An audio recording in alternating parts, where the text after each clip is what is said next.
today we're diving headfirst into that very idea. We're talking about how to wield influence, how to be heard, but without losing your head in the process. And to guide us, none other than Robert Greene and his masterpiece, The 48 Laws of Power. It's a fascinating read. A little Machiavellian for some, maybe, but there's a raw honesty to it that really makes you think. Absolutely. And law number one, it's a doozy. Never outshine the master. Yeah, that one tends to raise a few eyebrows. To see this in action, we're going to take a trip back in time. We're talking 17th century France, the court of Louis XIV, the Sun King himself. Ah, Louis XIV. Talk about a ruler who knew a thing or two about power. And our main player in this little drama, Nicolas Fouquet, the king's finance minister. Now, Fouquet, he was a man of incredible talent, exquisite taste, and let's just say a penchant for parties that would put Gatsby to shame. From what I've read, the man knew how to make an entrance. When Louis XIV takes the throne, Fouquet, this savvy finance minister, thinks, okay, time to solidify my position. He decides to throw a party, a celebration so lavish, so mind-blowingly spectacular, that the king would have no choice but to recognize his worth. Always a risky move, trying to impress a king. Oh, Fouquet went all out. We're talking a multi-course feast, delicacies flown in from every corner of the globe, original music composed just for this event. Imagine gardens lit by 1,000 lanterns, synchronized swimming fountains, fireworks painting the night sky. Sounds extravagant. And to cap it all off, a Molière play commissioned specifically for the occasion. Molière himself taking the stage. I mean, talk about ambition. He certainly aimed high. The question is, did he aim a little too high? That's just it, because Louis XIV, the Sun King, well, humility wasn't exactly his strong suit. You're saying he didn't exactly appreciate being upstaged, even subtly. Subtlety wasn't exactly Fouquet's forte. This grand gesture, meant to solidify his position, backfired spectacularly. Because Louis saw it as a threat. Exactly. Instead of impressing the king with his loyalty and ability, Fouquet's extravagance had the opposite effect. Louis felt threatened, overshadowed in his own court. The result, Fouquet found himself accused of embezzlement, stripped of his position, and imprisoned for life. Talk about a cautionary tale. It's a stark reminder that even with the best intentions, misreading the power dynamics can have disastrous consequences. And it's not just kings and courtiers, is it? Not at all. This whole idea of outshining the master, it's as relevant today as it was back in the court of Louis XIV. Whether we're talking corporate ladders or even, navigating the complexities of our personal relationships. Power dynamics are everywhere, and understanding them is crucial if we want to thrive. So how do we avoid Fouquet's fate? How do we make sure we're shining without, well, casting a shadow? Greene offers up a different historical figure as a counterpoint, Galileo. Now, unlike Fouquet, Galileo was a master of, let's call it, strategic flattery. He understood that sometimes the best way to get ahead is to make your superiors shine even brighter. And he had the perfect opportunity to put this into practice with his groundbreaking discovery of Jupiter's moons. And what a discovery it was. I mean, back then, challenging the established view of the cosmos, that was risky business. It really was. So how did Galileo, someone reliant on patronage, someone who couldn't afford to offend, how did he play this? Well, remember the Medicis? Galileo's patrons, the family who pretty much held the keys to his scientific pursuits. Precisely. And their symbol. Jupiter, right, the king of the gods. Exactly. So picture this. Galileo discovers these 4 celestial bodies orbiting Jupiter. Now, he could have shouted it from the rooftops, claimed sole credit, maybe even ruffled some feathers in the process. Especially with, the whole Earth-centric versus sun-centric model debate raging on at the time. Oh, absolutely. But Galileo, he was nobody's fool.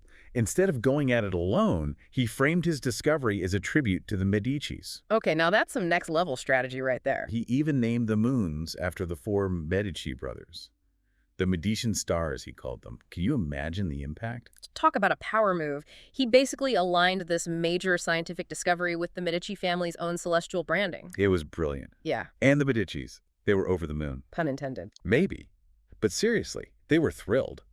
Galileo, through this act of what Greene calls calculated subservience, he secured his position, gained further patronage, and, well, he got to continue his research. It's all about understanding what your master truly desires. Which, in the Medici's case, was their name, their legacy, projected onto the cosmos for all eternity. Precisely. And it's a reminder that this principle applies even today. Often, it's not enough to simply be competent. You have to make your superiors feel like the stars of the show. So how do we do that without, constantly dimming our own light? It's a balancing act, no doubt, but there are ways to apply these principles without becoming a shadow. It starts with observation, with really understanding the motivations and, let's be honest, the insecurities of those in power. Okay, so step one, channel your inner anthropologist. Got it. What's next? Think about framing. Let's say you've got a game-changing idea. Instead of presenting it as a direct challenge to your boss's way of thinking, find a way to align it with their existing goals. Make them feel like they're part of the solution. So it's less about, hey, I have this brilliant idea, and more about, hey, remember that amazing idea you had? Well, I think I found a way to take it even further. Exactly. You're building on their foundation, not trying to tear it down. You'd be surprised how far a little strategic framing can go. It's like that old saying, it's amazing what you can accomplish if you don't care who gets the credit. Exactly. And speaking of credit, that's another area where a little finesse can go a long way. Public acknowledgement is key. Let's say you play a pivotal role in a successful project.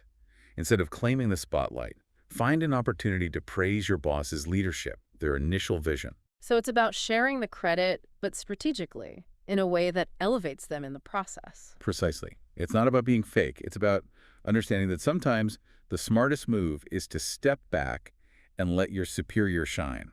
So we've talked about the workplace, but what about those more, shall we say, delicate social situations, office parties, networking events, those kinds of things? Any advice for navigating those minefields? Oh, absolutely. Greene has some very specific advice when it comes to social settings.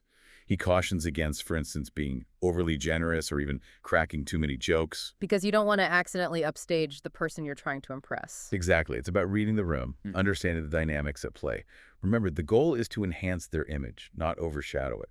So in those situations, a little less spotlight, a little more strategic blending, it can go a long way. It's almost like social camouflage in a way. You're there, you're present, you're contributing, but you're doing it in a way that allows them to really shine. You've got it.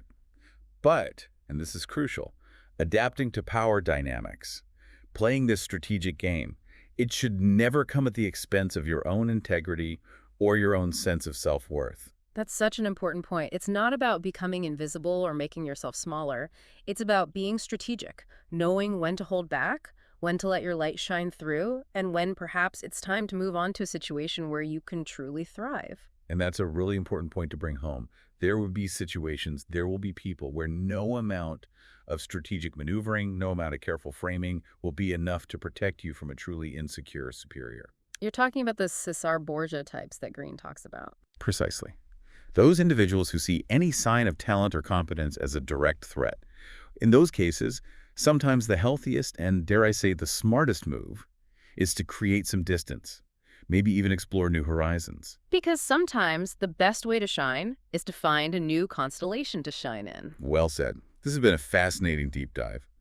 Greene's laws, even though they were written centuries ago, they still hold a powerful relevance in our modern world, don't they? They really do. It's amazing how these dynamics of power, these subtle dances of influence, they seem to transcend time and place. And on that note, I'm going to leave you with this. Have you ever encountered a Cesar Borgia type? Someone so threatened by competence, so deeply insecure, that even being yourself felt dangerous. How did you navigate that situation? Or, if you're in a similar position now, how are you navigating it? Food for thought. Until next time, stay curious.